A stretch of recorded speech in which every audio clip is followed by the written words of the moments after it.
Back to our channel. నేను మీ వేదానండి. నేను ఈరోజు చూపించబోయేది ఆలూ ఫ్రై అండి. ఆలూ ఫ్రై ఎలా చేసుకోవాలో ఈజీగా, టేస్టీగా, సింపుల్గా ఎలా చేయాలో చూపిస్తానండి. 30 మినిట్స్ కేటాయిస్తే చాలు, తొందరగా చేసుకోవచ్చు. ఎప్పుడు ఆలూతో ఒకేలాగా చేసుకుండా ఇలాగ ట్రై చేయండి. నేను ఈరోజు మా లంచ్లోకి అయితే ఇలాగ పులిహోర చేసుకొని ఆలూ ఫ్రై దీని కాంబినేషన్ పెట్టుకున్నాను. చాలా బాగుంటుంది ఫ్రెండ్స్. ఒకసారి నా స్టైల్లో కానీ మీరు రెడీ చేసుకోనండి. నిజంగా దీనికైతే చాలా తక్కువ ఇంగ్రీడియంటే, ఏం పెద్దది అవసరం లేదు. ఆలు మన ఇంట్లో ఉంటే చాలు, అంత బాగుంటుంది ఈ కర్రీ అయితే. దీనికి కావాల్సిన పదార్థాలు చూసేసుకుందామా. నేను ఇలాగా ఆలూని 1/2 kg ఉడకపెట్టుకొని పక్క పెట్టుకున్నాను. 2 విజిల్స్కి అయితే ఉడికిపోయాయండి. అలాగే ఒక పెద్ద ఆనియన్ తీసుకున్నాను, కప్పు కొత్తిమీర, ఒక 10 పచ్చిమిర్చి వేసుకొని రుబ్బుకొని పక్కన పెట్టుకోనండి.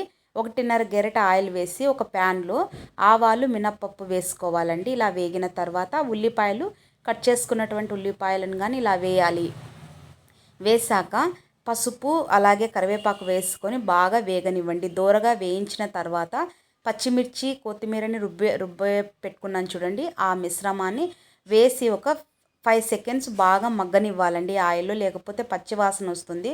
తర్వాత మెదిపి పెట్టుకున్నటువంటి ఈ ఆలూని అలాగే సాల్ట్ని తగినంత వేసి ఒక 15 సెకండ్స్ బాగా మగ్గనివ్వాలండి ఆయిల్లో. మగ్గనిస్తే అంతే, అయిపోయింది.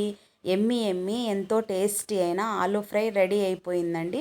నిజంగా చాలా బాగుంటుందండి. పులిహోరలోకి, పూరీలోకి బెస్ట్ కాంబినేషను. అంత బాగుంటుంది ఫ్రెండ్స్. మరి ట్రై చేయండి నా పద్ధతిలో. ఒకసారి మీరు ట్రై చేసి మీకు ఎలా వచ్చిందో నాకు కామెంట్ చేయండి ఫ్రెండ్స్. చాలా బాగుంటుంది, చాలా ఎమ్మీగా ఉంటుంది.